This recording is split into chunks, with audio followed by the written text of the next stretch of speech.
I'm George Riley, public water now. See what I am, managing director. But it seemed like it's a child of mine. You know, I don't. You remember, you forget their names, but you remember what it's all about. I guess you get mad at it. I don't know. Let's not go there. We have a few new handouts which are out there, and I want to encourage people to take them with them, assuming you might support what we're up to. This is the one that's Food and Water Watch that said we're #1 in the country. We have many, many copies of this. We hope you can take some with you and hand them out at work, or your friends or neighbors or next door, bridge club or garden club, or kids or whoever you're around. We do want to spread the word as much as we can, because we're going to be starting collecting signatures shortly in October. We're planning on being on the ballot in November of 2018. Most of this is not news to you. Most of you have already heard this. So we're going to be collecting signatures from October through April, and we're going to turn those signatures into the Water Management District, and then they will make a decision whether to go forward with what we're proposing or whether they go to the election. The assumption is it's going to go to the election. We're making the assumption it's going to go to the election, the November election. There is a June election, which is the partisan primary for all the state and state offices, Congress, but senator, and of course the governor and so on. And that's in June. But there are no local elections that I know of in June. But in November, where we're planning to have our ballot measure on, all the mayors will be running for that in that election. Not June, but in November. All the mayors will be running. Half the city councils will be running. And we're expecting that the question that we will ask, a simple question, is regarding public ownership. Do you want your money to stay local, or would you like sending it to New Jersey? And we think that's a simple question that we could ask, and we think we'll get the right answer. But this is kind of key to getting the word out. So we hope that you will take some and hand them out. Also, we have some new bumper stickers. Hope you'll take some of those too and hand them out. Now, I want to say one thing about another handout, which is also out there. And this was new. This is all new just this week ago. Not the Food and Water Watch #1. That's been out now for a few weeks. This chart is a list of, a list of local jurisdictions that have water in our area, provide water in our area. I forget which they are, but let's see. Marina Coast is here. Cal Water in Salinas, which is a corporate water company. This is their rates in Salinas. This is our rates, corporate water on the Peninsula. This is the difference. It's from $75 to $250. Felton is here. Felton bought their corporate water, Cal-Am. They bought out their Cal-Am system about 10 years ago. And what's not known here, what's not shown here, and we need to make a little modification on this chart, is that there will be another $50, not $45, added to this cost because they bought their system and they have to pay for it. Now, it's not a water cost, it's a purchase of the system cost. And they put this on the property tax bill. So it's not on a water bill. So this is a water bill cost. This is a true configuration of the water bill comparisons. But for purposes of just trying to be fully transparent, but also to help people understand things, Felton bought their system, and their cost is, they have to pay their cost. It adds about $50 to what their costs are for the whole, but not water, but for buying the system. But just notice, if their system goes this high on where my finger is, they're not only getting water, they're buying their system at this cost. Cal-Am is still here, just water today. And the Cal-Am costs do not include the new rate increase they're trying to get right now. The cost of capital, they're trying to get their profit piece increased. There's nothing in here about Pure Water Monterey, the project that has been approved, that's coming our way, new water supply. Not in here. Not in here, slant wells. Not in here, the pipelines that are being built between Seaside and City Grove. Not in here, the desal project. We have a cost here that's enormous, and it doesn't include any of the costs that's coming for the infrastructure improvements for water supply. So we're going to go off the charts. And it's one reason why we are so anxious to get this thing on the ballot and get people to have an opportunity to do something about this, because we do have an opportunity to do something about this. Why not show those costs? I hope to. We're going to modify the chart. Okay. I'm trying to put that. Oh, you're talking about the cost of Infrastructure infrastructure? costs that aren't shown for Monterey. Good question. We'll have to go to the. You just have to, you know. We can use two colors. We can use Paper size. two tones, one for the hard costs and one for the soft costs. We will look at that. Well, that's a good idea. I appreciate that. So now let me go to the presentation tonight. I'm sorry. Can I interrupt you just a minute? Yes. Okay. It's about RSVP. Yes. When you get an email from Public Water Now and you read where it is, what it is, all this sort of thing, and you scan down the page, toward the end, it should have a little rectangle, blue, that says, I want to attend. If you don't want to attend, you just ignore that. But if you do plan to come, and later plans change, that doesn't matter. But if you click on that, then you can enter your name, and I don't have to put your name in for the whole group that shows up. But that's where you RSVP. A lot of people say they don't see that blue rectangle at the bottom, but you have to scan way down. It's way at the bottom, and it's a little blue rectangle, and it just says, I want to attend, and if you click on it, then you are there as an RSVP, and all I have to do is just click a box in front that you have attended, and it just makes my life faster than entering everybody's name that I did for 1:30 today. There were 39 people here, and about 10 of them had signed in, the rest I had to enter. It just takes silly time that I could spend doing something else. I want those of you who have not signed up to volunteer in any way and feel inspired, there are 2 clipboards out there, and they have sheets like this on them. All I need is your name and your email, etc. And there's a list of possible jobs that you might be interested in doing. If so, we'd love to have you sign up. I'm treasurer, and I also lead the petition drive when it comes around. We have donation envelopes out there that have a card inside that people can write information on. If you know of anybody who might be willing to donate money, take some of these and hand them out to people. And George has already covered bumper stickers. We can actually see these. I put one on a car today and it looks great. So I think that's all I have to say. Well, Dawn, I'm trying to train people to RSVP. Roger Dolan is an engineer. He says, we engineers are very good at this. I said, so it's the liberal arts people that are giving you that time, I'm guessing. So anyway, if you happen to think about it, you plan to come, you go down to the bottom, and you just click on it and put your name in, it's really a big help. Well, I want to put in a plug on volunteers, because this is a pretty massive ground game we have ahead of us. And we're going to try to get about 15,000 signatures. Last time we gathered about 8. What we're trying to do is make a very convincing showing that the community wants this, and that's the best way we can make a showing to the Water Management District that they should go forward with it. So what we need to do is get as many people who are willing to volunteer, spend some time. You don't have to, it's not committing your life to this for the next 6 months. Well, you do need to commit some time, and we do need the time. We really do, even if it's only a small number of signatures. But we want as many people as possible who are willing to carry petitions with them and keep promoting it among their friends and neighbors, and strangers too, because a lot of this is with strangers, with total strangers. So we really do need the help, and hope you will consider signing up in some fashion. But we're going to need a lot of help, and we'll be asking. Thank you, Gene.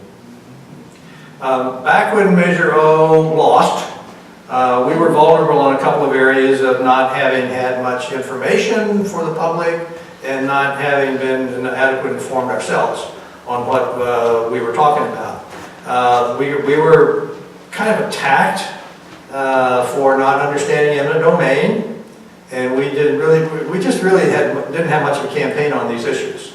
So knowing that, we've intentionally tried to schedule a public discussion of some of these three areas where we have been weak in the past, but as much as we're trying to learn, we want you to learn too. So we're putting as much of this stuff out into the public as possible.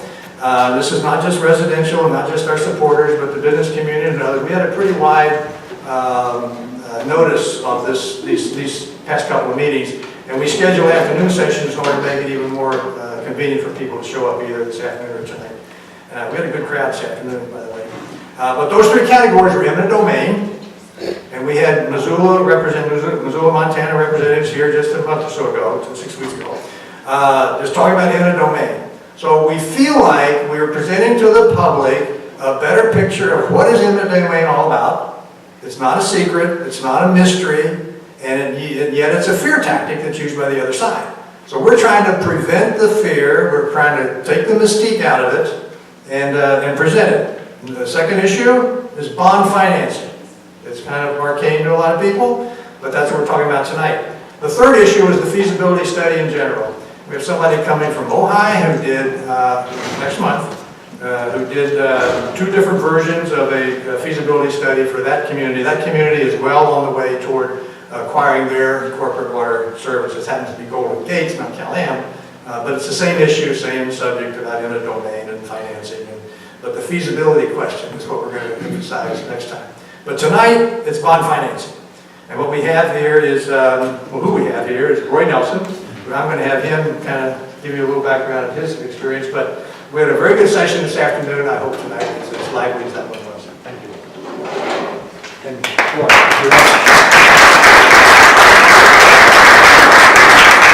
Thanks, George.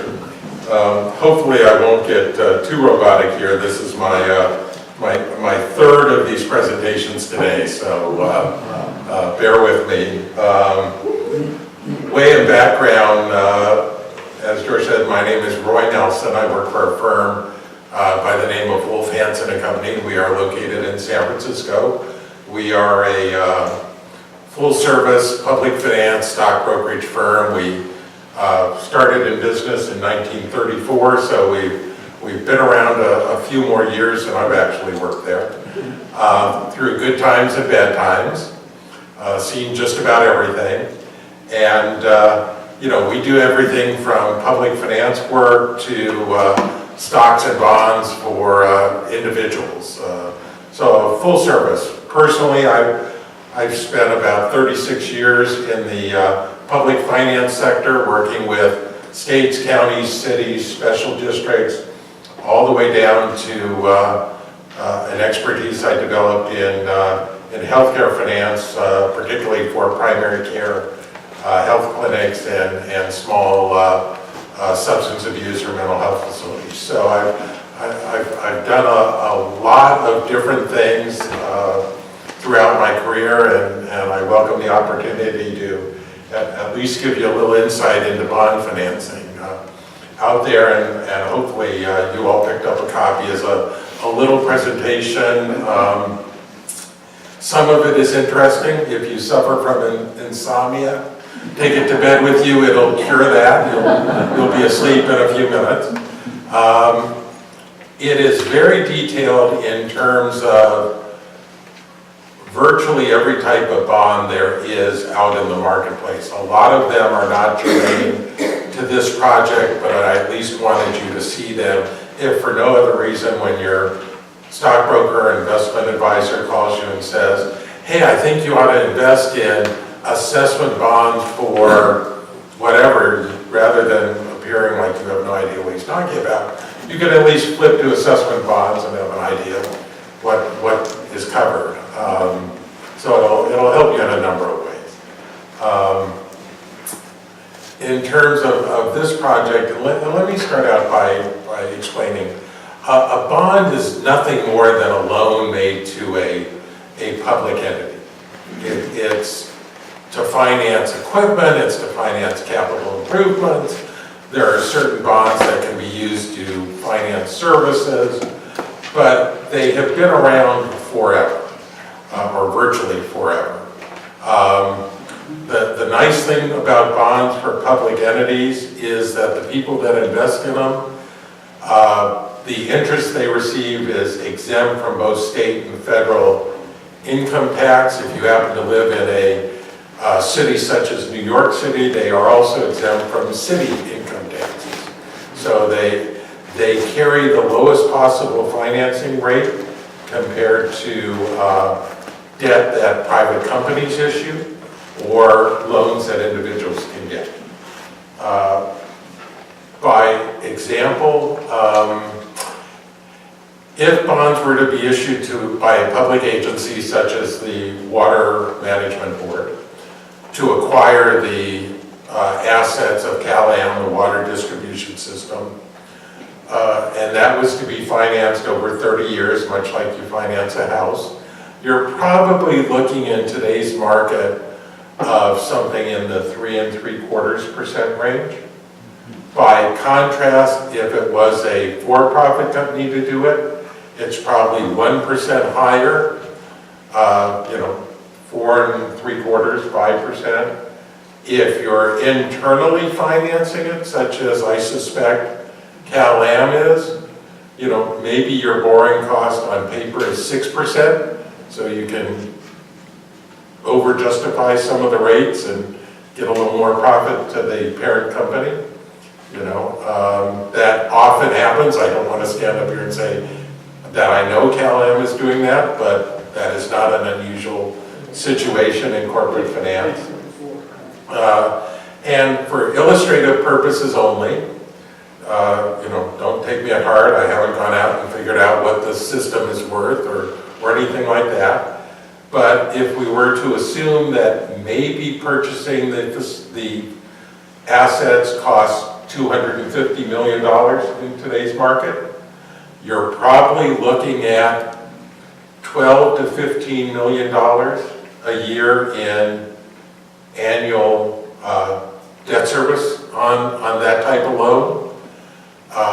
To put it another way, if there's 39,000 meters or users, that's roughly $6,410 per meter that you'd be looking at costing each person.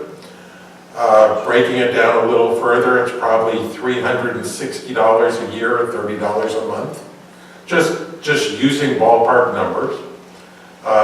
That's not to say it wouldn't come in at 200 million or it wouldn't come in at 150 or 300 million, but at least it gives you an idea. George was kind enough to furnish me some public available information on CalAm's project. Looking at, Are these all fixed rates? yes, they would be fixed rate. Looking at CalAm's numbers or financials that they file with the CPUC, in their numbers is roughly $20 million comprised of corporate profit or corporate taxes that would not be paid by a governmental entity. So in other words, if you think, given today's rates for your water, there's about $20 million that is going to CalAm or their parent that would not be going to a public entity, because a public entity does not make a profit. So, if debt service to acquire their system was 12 to 15 million, that would leave about $5 million in ballpark that could be applied to deferred maintenance each year, or more likely used to reduce water rates. If you used it to reduce water rates, I think given what you all are paying right now, that's probably 6-8% reduction. I think you're paying about $1,200 a year or something. So a little bit of savings, but that gives you a little bit of ballpark. Plus you've got to assume that over the years, CalAm's cost will be higher than a public agency's cost. So in terms of how does a public agency go about acquiring a public agency acquiring a private water system? You know, it is generally done through eminent domain, because often the private company is not eager to sell the asset, so there's a little bit of battle there. You know, you have to determine the value, so the public agency will get an appraiser. The private company will get an appraiser. They will differ. The court will probably decide to retain a third appraiser, and somehow the court will decide a value. You know, they'll look at whatever method they choose to look at to put a value. Once that number has been decided, then the public agency can go out to the market and raise money to buy the project. The most typical way a public agency raises money is through bonds. There are really three options, viable options, that would apply to this project. One is the use of general obligation bonds. General obligation bonds are voter-approved bonds. They require a 2/3 majority vote. There is a lien or an allocation placed on each, let's call it house or meter because it's easier. And then the money for that is collected as part of the property taxes. So it's simply, those of you that have looked closely at your property tax bill, there's a county amount for the property taxes, and then there's a whole bunch of other groups that are collecting money for various bond issues or fees or assessments. It just becomes another line item.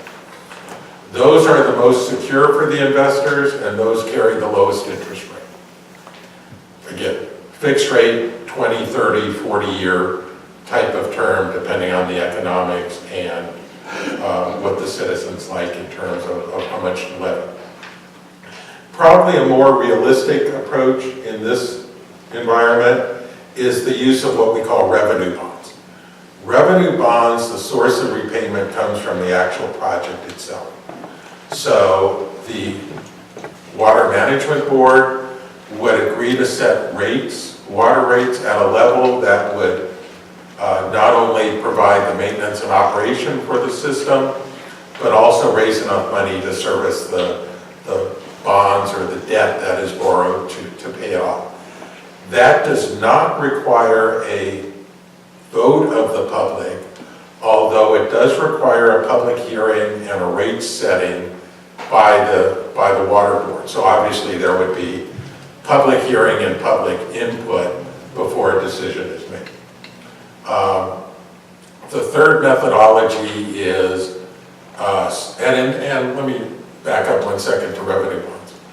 In this environment or in this location and for this project, revenue bonds are going to be darn close in cost to general obligation bonds. And the reason I say that is you have an established water system, you're not building a new system where you're speculating what the revenue is. You are in a very favorable location. You know, the Monterey Peninsula is a sexy name, as we like to say in the marketplace. You know, people turn on their TV and see the AT&T golf tournament and all the wonderful pictures and everything. They're well familiar with the Monterey Peninsula. Not that there is anything wrong with Coalinga and Fireball and all of that, but it's not Monterey and Pacific Road, Pebble Beach, and all of that. So, you know, it's pretty well, would be pretty well received in today's market. Much like we do a lot of work with Marin County up in the Bay Area, and it's the same sort of thought there. A lot of affluent community, a lot of good publicity. The third method of financing is a vehicle called certificates of participation. It is the least secured for the investor because not only is there no voter approval, it again is revenue based, but it is subject to annual appropriation of a lease payment by the water board. So they could decide not to make payments, in which case the investors would then own the water system. Certificates of participation was really developed by municipal entities as a way to circumvent Proposition 13. Back when Prop 13 passed, it mandated a vote, a 2/3 vote, for either new taxes or new fees for services. Prop 13, and that had to do with long-term debt. Because certificates of participation are technically an annually renewable obligation, they don't constitute a long-term debt, and therefore they don't require a vote. So if you think of bonds being maybe at 375, general obligation bonds, 3.75%, revenue bonds might be at 3.90%, you know, maybe certificates of participation are 4.15%, something like that. So you can see there's a little bit of spread to them. One second, we have a question. Does the Public Utility Commission play any role in approval of the? Yes and no. There will likely be some CPUC approval in terms of the conversion from private to public. Once that happens, there is no more involvement. In other words, all rates and all governing of the water system is done by the local water board. It's no longer done by the CPUC. So that is removed from the equation. And that is good because the local water board is more responsive to the local community because, you know, they're either voted on or appointed by local jurisdictions. So, you know, if you don't like what they're doing, you 5,000 of you show up in red shirts and tell them you're not happy. Yeah, I think you just answered my question because I was wanting to know what was the water board. It isn't the CPUC, it's the... No, it's the local, you know, it can be any governmental entity. It could be a city, it could be the county, it could be the, you know, help me on the name, I think it's the Monterey Peninsula Water Management District. there we go. So, It you know, exists. which is existing, you know, and so that would likely be the appropriate vehicle because their boundaries almost are exactly the same as the Cal-Am service area. So that would be the entity that would issue the debt and run the system. So obviously, you know, there's going to be a protracted litigation period because I'm sure Cal-Am is not going to go, oh great, yes, buy the system. Whatever you want to pay us is good. Well, you know, they're gonna fight tooth and nail because to them it's a profit center. You know, they're obviously, you know, you guys are paying among the highest, if not the highest water rates in the country. You know, there's a reason for that, and it's not that, you know, Cal-Am's costs are that much higher than anywhere else. You know, they're seeing a sizable profit from this, so you know they're going to not want to give that up. But the whole purpose of eminent domain is for the public benefit or the public good. You know, it can be a project that is blight. You know, somebody just no longer maintains property or area, or it can be a situation where there is a public benefit to a water system becoming public as opposed to private. So there are, excuse me, all kinds of public benefits in this case, not the least of which is ideally a lower cost of water to the citizens.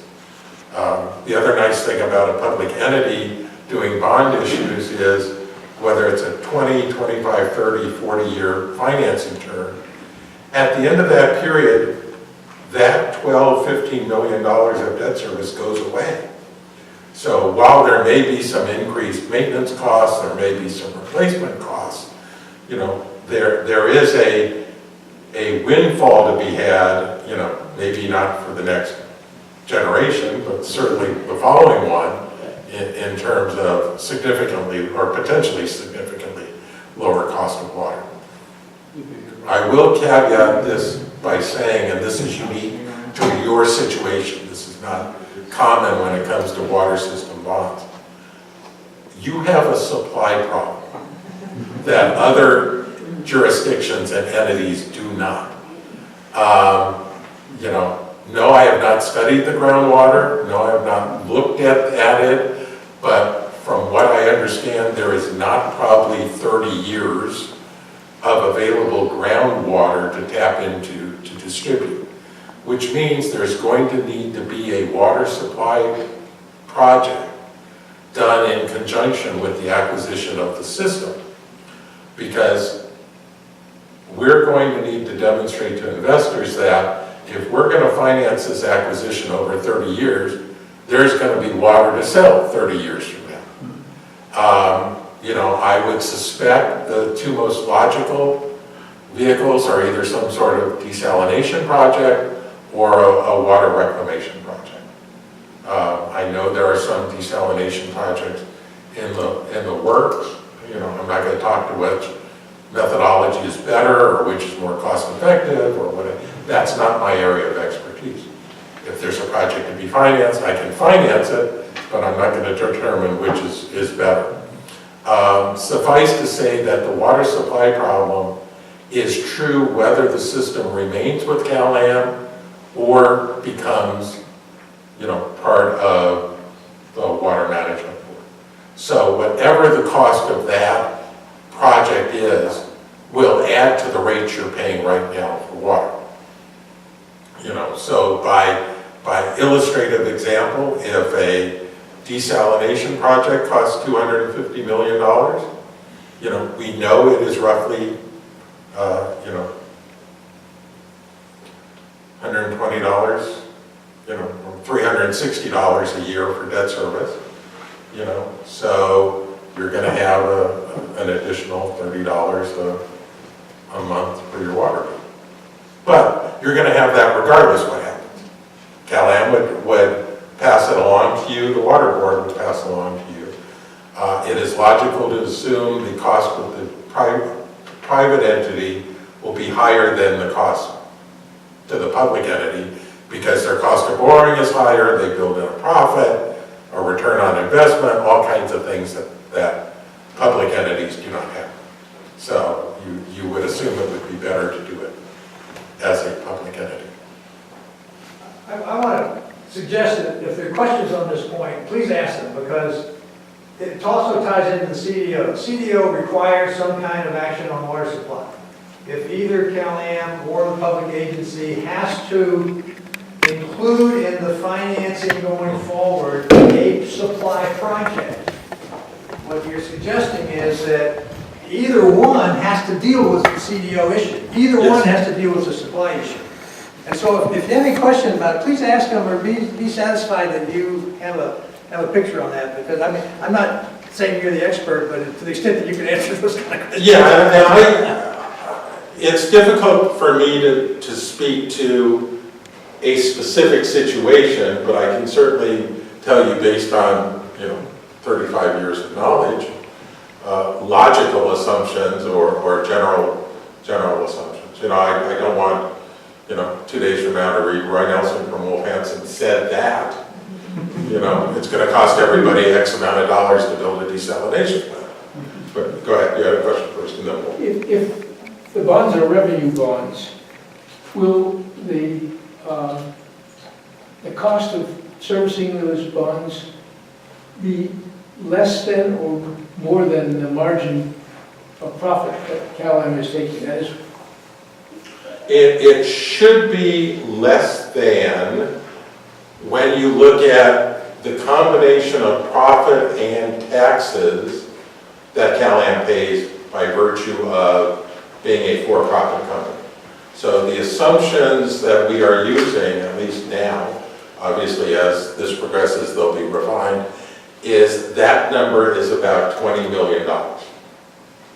So if you think of servicing the debt being in the $12 to $15 million range, the differential or the savings is about $5 to $8 million a year. well, I think that's the biggest selling point that we should emphasize. Yeah, that clearly one of the reasons we're doing this, you know, is that ideally there are two reasons. There is a cost benefit to the citizens, and it places control in the local population as opposed to some innocuous corporate entity somewhere in the world. got the next question. I think I'm confused. When That's you were fine. talking, I do that a lot to people.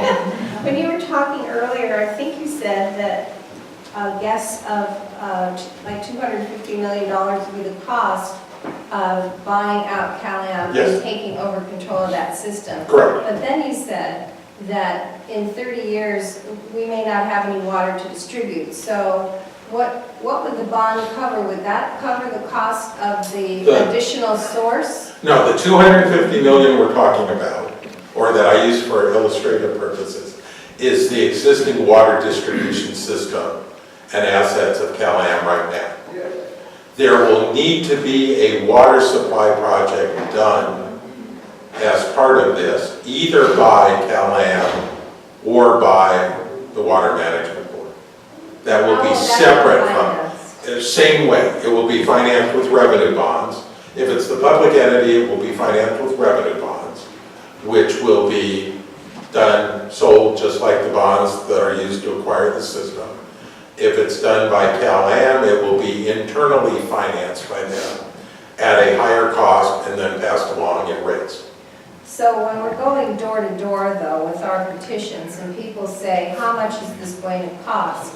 An honest answer will have to include the cost of buying the system and financing a source of water? I would not, because it will complicate them. I would initially say that if it was me, that, you know, this bond issue is determined to determine whether or not the water system on the peninsula should be publicly owned as opposed to privately owned. And with it, local control as opposed to corporate control. And as a result of public ownership, the cost of water should be less by approximately, you know, whatever, as we go through this, determine is a reasonable number to represent. That's the argument. The secondary argument, once the approval to acquire the project is, as a prudent entity, how do we guarantee to investors that there will be water for 30 years? That's an entirely different argument for people, because that argument applies whether ownership remains with CalAm or ownership becomes a public entity. Where the initial vote is, should we convert from private to public ownership?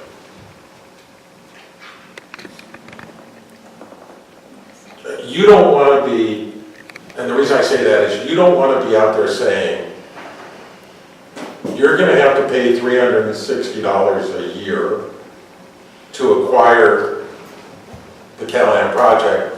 Oh, and by the way, you're going to have to pay another $360 a year for a water source. When CalAm is going to say, oh, no. Don't worry about a water source, we got it covered. You know, whether, you know, there's no reason for facts to get in the middle of this when CalAm is making representation, you know, but I can hear the argument now. So you don't want to take apples to apples, which apply to both public and private ownership, and add it on top of the oranges you're trying to sell as to whether this should be public or private ownership in terms of the water system. Personally, that's how I would do it. Yeah. I'm just going to ask about surcharges. Right now, I think fully half of our bill, because we hardly water at all, is surcharges. I'm assuming if and when whoever buys the system or CalAm keeps it, when the $250 million it takes to find a new source, it's just going to be added to a new surcharge. So instead of, right now we pay about half our bill is surcharge, the rest of it's water usage plus basic service charge. When the time comes to buy this extra water source, it's just going to be twice as much. Yeah, and that's why I said it's going to be the same additional cost, whether it's CalAm or whether it's. But is there a benefit when you go to public? Would that surcharge go away? Some of that stuff that we're paying them for being too good at conservation. Potentially some could. I mean, remember the they're still going to have to generate enough revenue from water sales to service the debt and operate the system. So, I think before we get there, no? Okay, go ahead. Okay, you mentioned the two main sources, reclamation, desalination, but there could be other sources, like for instance, with another water district, exchanging water by means of pipelines, and any of these other sources, I think we'd be ahead to be a public agency dealing with another public agency rather than dealing with a profit. You could, and given where you are, I don't know how viable that is because of the piping system. I will tell you from a personal standpoint, I used to live in a city, San Ramon, which is in the East Bay. It happens to be Chevron's world headquarters and AT&T Northern California headquarters. San Ramon at the time had a daytime population of roughly a resident population of roughly 25,000 and a daytime working population of 40,000, which gives you some idea of the industrial park that we had in San Ramon. They opted, and developers came to them to develop the next valley over, Doherty Valley, also known as Windermere Ranch, which was going to take the population from 25,000 to 40,000. Water was to be provided by the Dublin-San Ramon Services District, who said to the developers, we don't have the water. We do not have water for that many homes. You want to build homes? Go find water. They found a Native American tribe by Bakersfield that had water rights that they were able to purchase, transfer to Dublin San Ramon Services District, which then allowed them to approve the housing project and provide the water. That is always an option. I don't know how complicated that is, so I didn't want to sit here and say, yes, you can go find an agency, particularly given the way water is now in the state. So. Yeah, getting back to the surcharges idea, my understanding is like the lion's share, maybe all of it, would be rolled into the purchase price. And once again, if you're going door to door, the idea of deconstructing San Clemente Dam, all the different surcharges that are there for all various reasons, we would be buying all of that, right? All of that debt service. Yeah, I mean, therefore, going door to door, we should be able to say, probably all of these surcharges will go away. And I haven't looked at them all, so I don't want to go yes. Right, but conceptually, right. It's all going to be one fund to pay for all of it. Yeah. And then secondarily, it's not quite apples to apples when you're talking about the new infrastructure because public financing is a whole lot cheaper than private thing. So anything we're going to build, that's going to be real expensive, but we should be able to finance it for less. Correct. But I didn't want to I don't think it's a good idea to muddy the discussion of should the water distribution system be public or private with, and by the way, we also have to find a new source of water, because it opens yourself up to a counter argument by Cal-Am saying, all right, we got that covered, don't worry about it.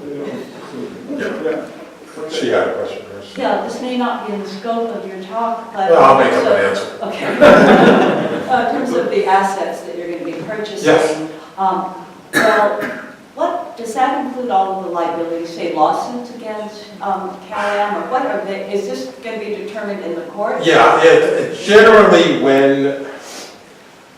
in general corporate finance, I'll take off my public finance and put on my corporate finance.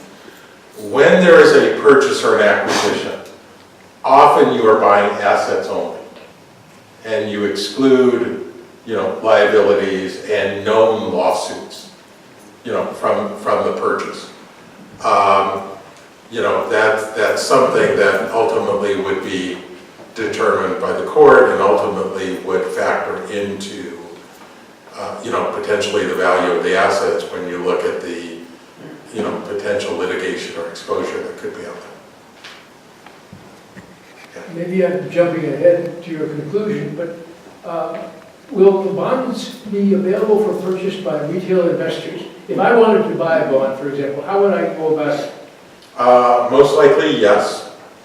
And the reason I say that is, to give you back before the financial meltdown, that we all love so much when our home values drop, it used to be that there were what are known as bond underwriters. And bond underwriters came into a community or a project and said, let me finance your project.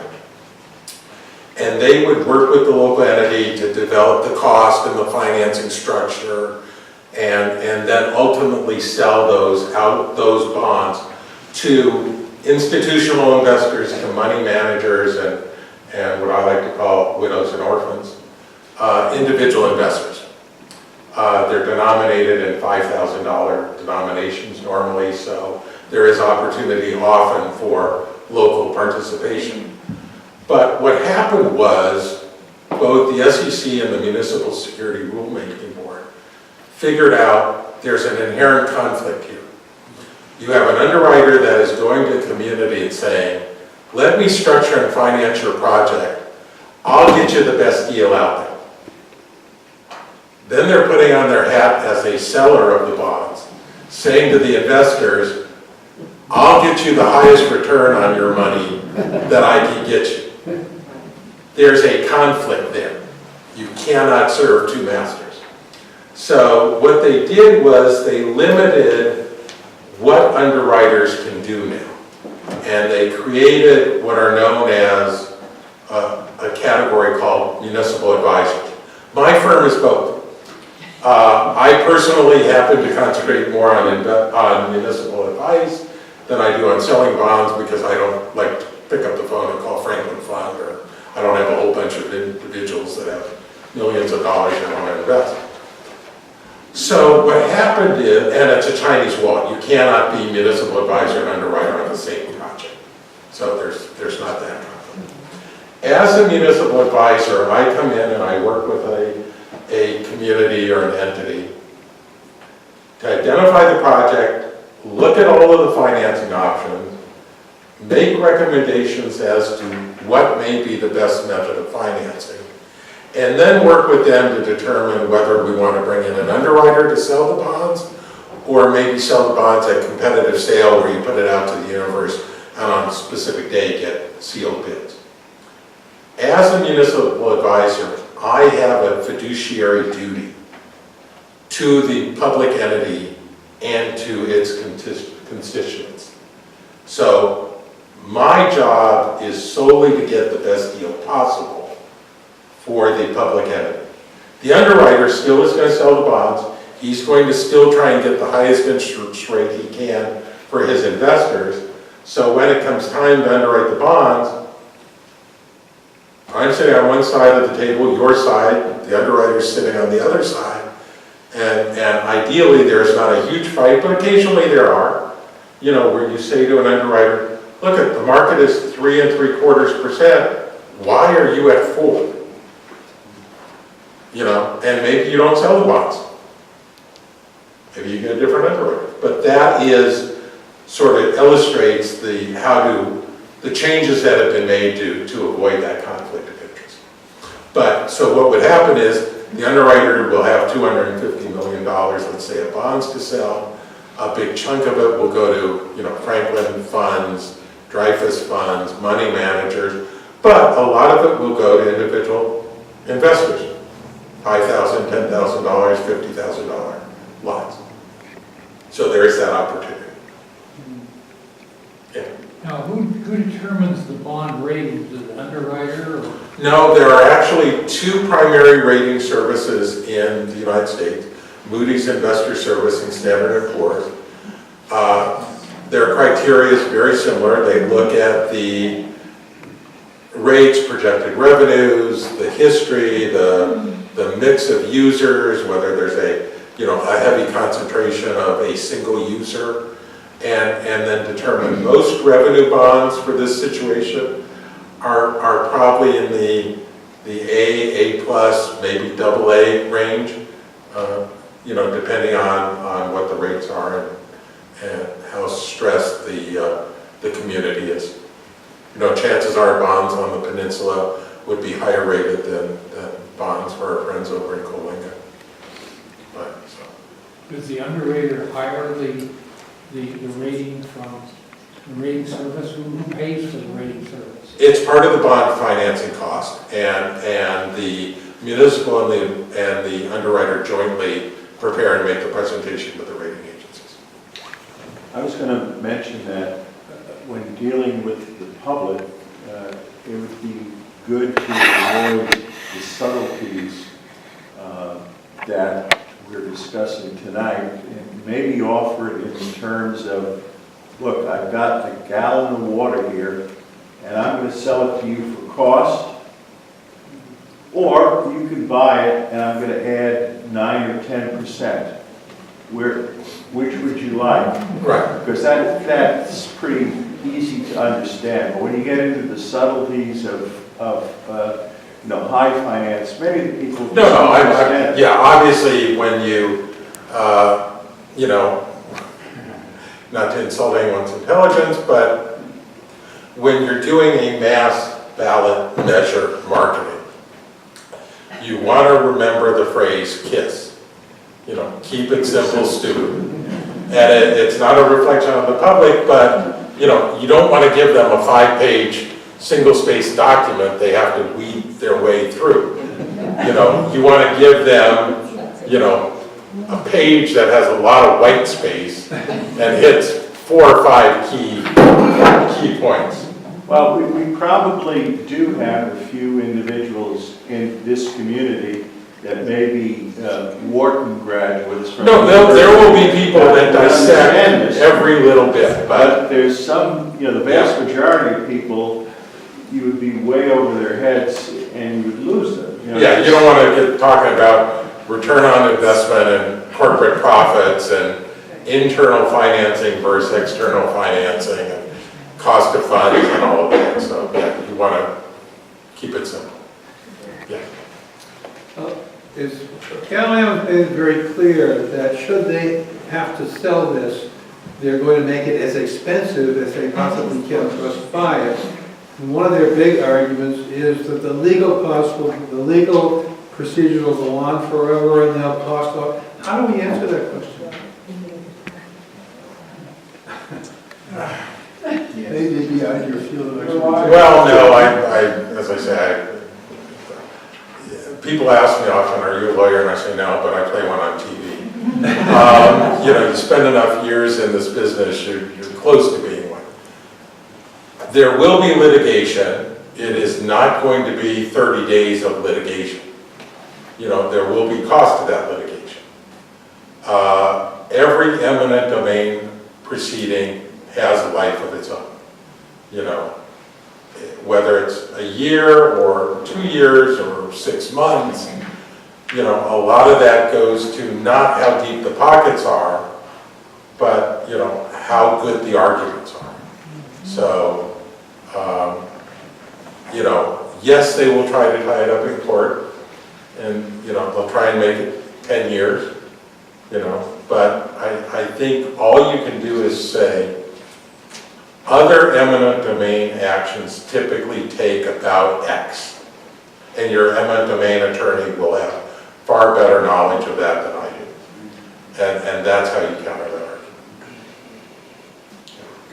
When the value is set for Cal-Am property, do they take into account the stream of revenue of fictitious interest rates from the corporate center and so on? Well, it's interesting because it becomes a double-edged sword for Cal-Am.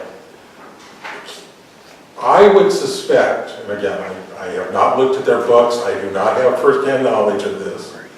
I would suspect there are various charges, expenses, financing costs that the parent is charging to Cal-Am to minimize the profit that Cal-Am is showing from the project and to justify the rates they're demanding be paid. Well, The problem is, when you then get into eminent domain, you say, yeah, but we're not going to have all those costs. We're not going to pay 6% on our debt. We're going to pay 3 3/4. You know, we're not going to have O&M of this. Ours is going to be this much less. So it helps your argument because it shows you'll be able to charge lower rates. The court should not take into account, in other words, the court should not let Cal-Am go, wait. Let us restructure these financials to show you what our profit is, because that's why they ought to pay us $400 million instead of $250 million. So, you know, you should be paying the value of the asset, not, you know, future revenues and profits. Well, but there is going to be an argument that the revenue stream is a valuable asset and therefore has, you know, Has a value, yeah. argument and value. They're going to make that argument. Now, whether the court buys it or not is, you know, really comes down to the arguments and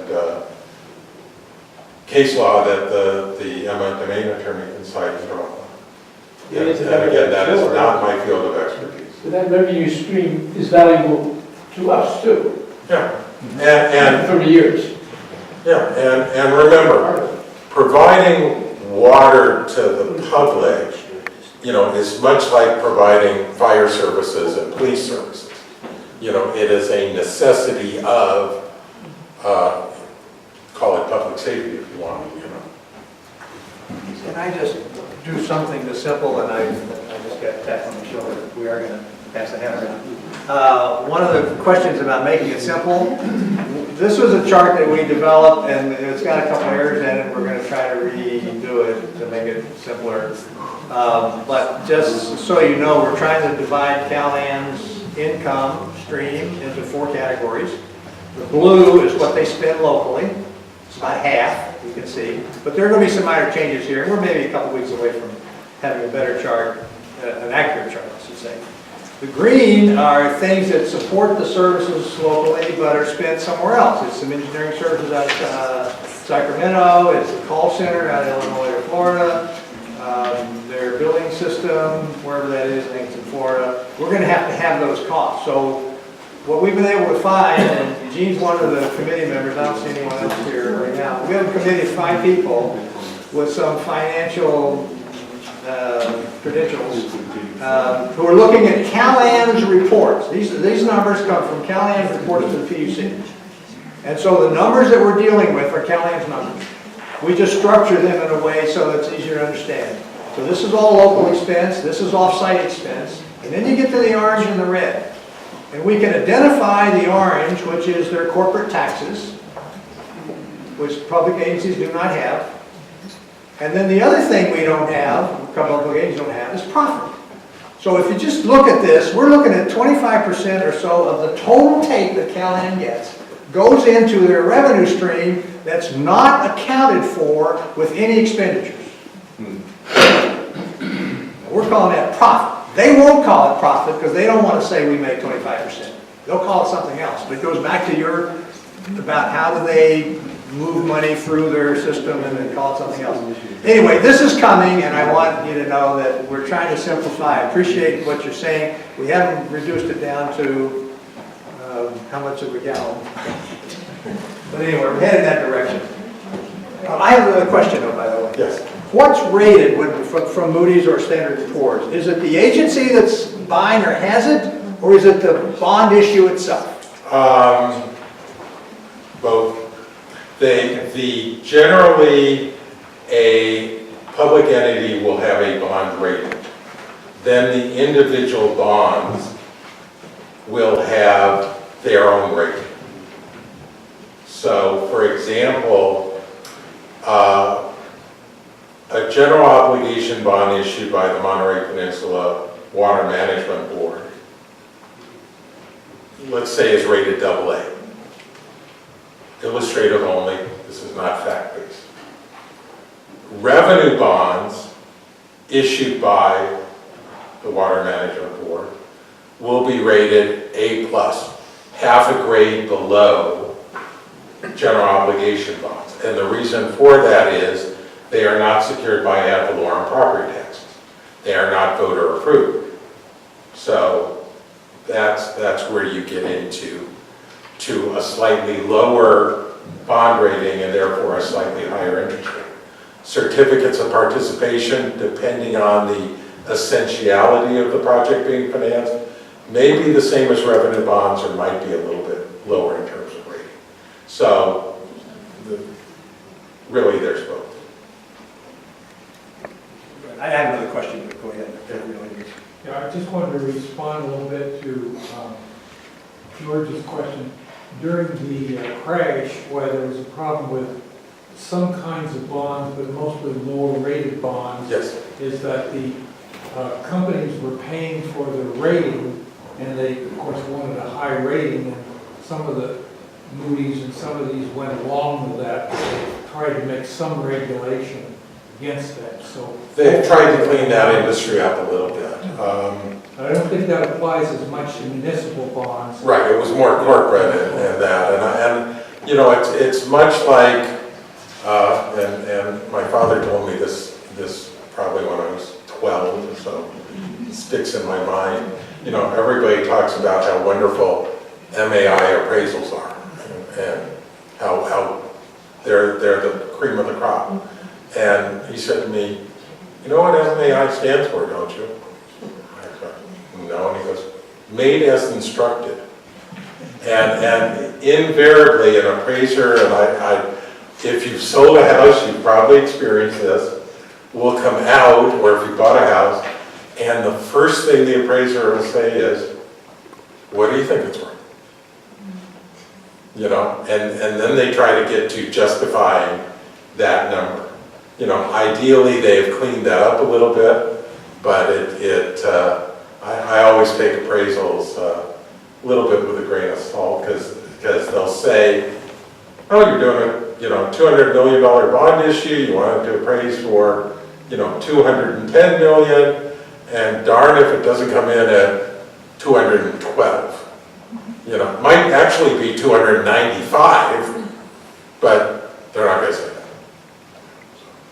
Now, eminent domain is a little different, because there you're not just supporting a bond issue, you're trying to determine a real value of assets. So that's a little bit different.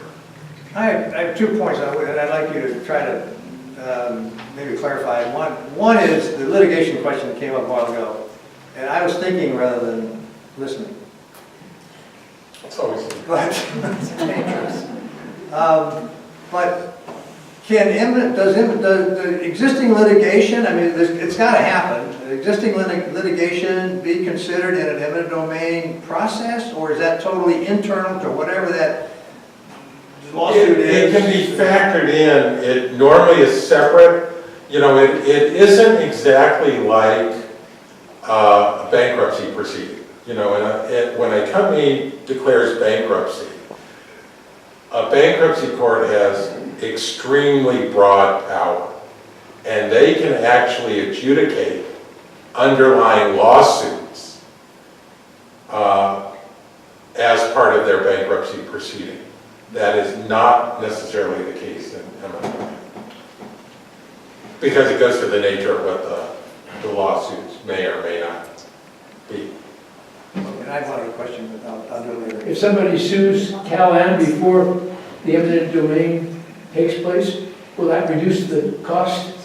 It depends whether the suit has merit and what it might be happening, more. And in all my years, I think it's happened to me twice. The scarier scenario is somebody who's opposed to a project, either a new project or a public ownership, a day before you're selling the bonds or the bonds are supposed to close, files a lawsuit saying, the election was illegal, or, the eminent domain hearing was handled wrong or any number of things. As I said, that's only happened twice to me, and both times we were able to get them dismissed within 48 hours, so that's frivolous. And this has to do with the CDO, which I know you're not all, as he said earlier today, not totally up to speed on the CDO. The CDO requires a water supply project. A bond requires a water supply project. Yes. So either way, whether CalAm goes forward or the purchase of CalAm goes forward with the district, either one will have to have, and CalAm does in its, its storage tank, I guess, a project. The Water Management District will also have to have a project if they issue a bond. Yeah, you've got to be able to reasonably represent to the investors that these bonds will be paid off over the course of the 30 years. Well, in order to do that, you have to at least give some validity to the fact that there will be water for 30 years. Now maybe you don't have to have a water supply project if there is a demonstrable way to prove there is water or obtainable water for the 30 years.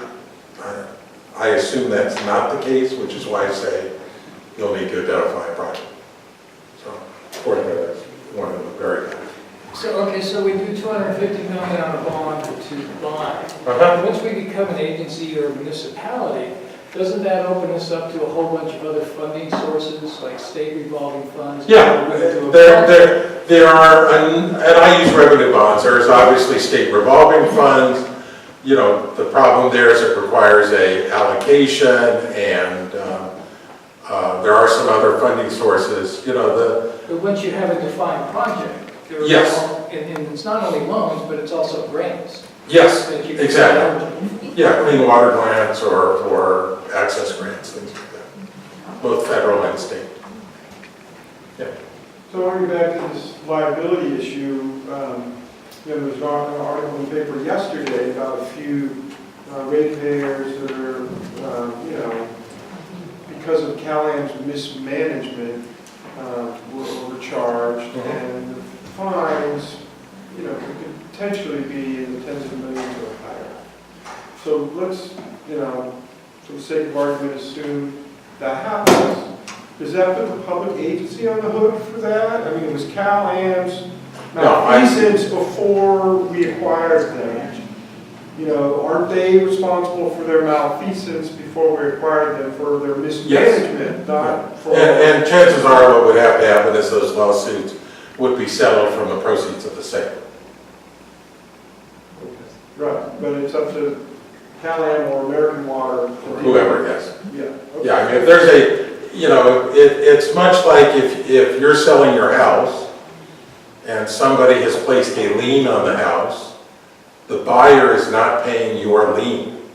It is coming out of however much you think you sold your house for. Thank you.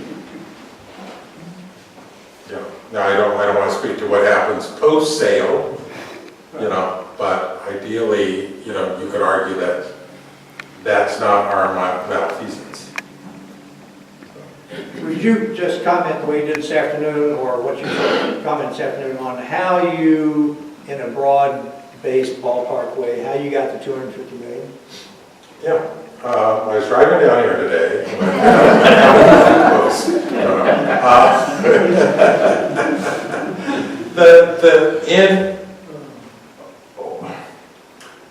Purchases of water systems have a factual historical basis of about $6,000 per connection.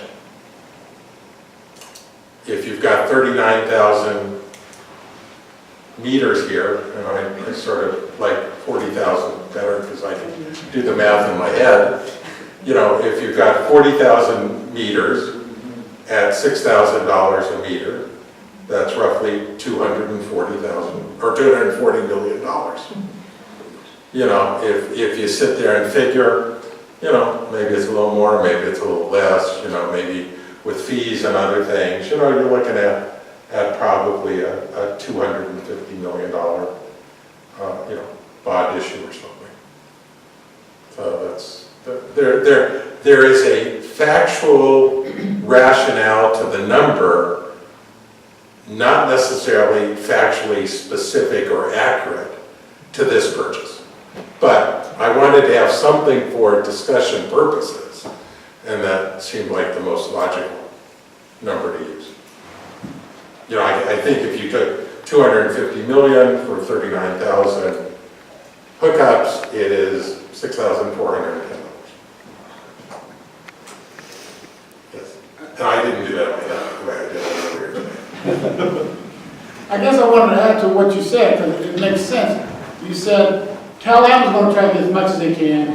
The public entity doesn't want to pay Correct. as much as they could. But then the judge is going to have his independent person, and then the judge that's going to rule on eminent domain, my understanding is going to make sure it's fair.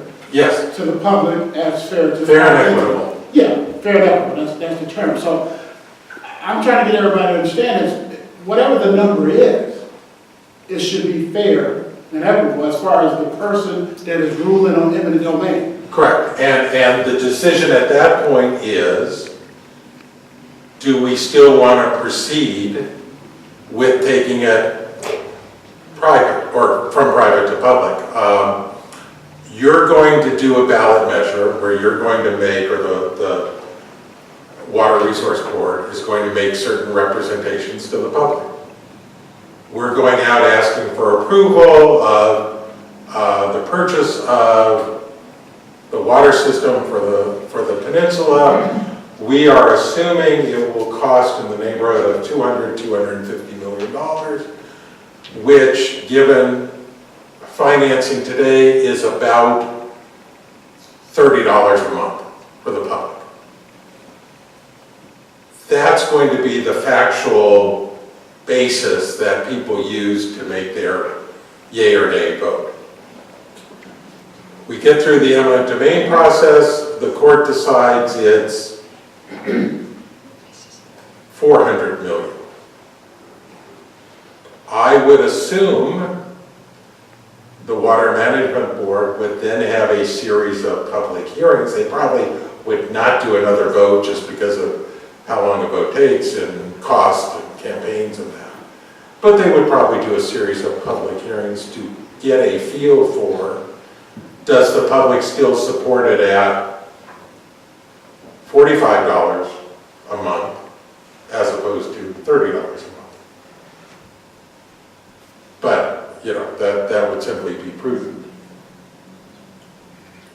Now, is the court that decides on eminent domain, is that a final decision, or is there any kind of appeal that someone thinks they're a loser? To be honest, I don't know. There is always appeal options from what I can understand now. I don't know the basis of appeal for eminent domain. But your attorney would be able to speak to that. I've heard it's treated as final, but I haven't heard that question before. Right. Certainly a final judgment is entered. That doesn't mean that you cannot appeal the decision often. But, yeah. In evaluating the assets of Cal-Am, would that include all these projects that haven't been completed yet? They most likely will, because by the time, think of this, you're talking about an election 14 months from now. You're probably talking about a final value determination. Let's guess a year after that. In a best case scenario, I would suspect within the 3 years, those projects will have been rolled into the rate structure and be part of the assets, good or bad. So in essence, then, if we look at how much we're paying now, it's going to be more. Oh, of course, but, saying we're paying $250, whatever it is on the chart that George shows. Right.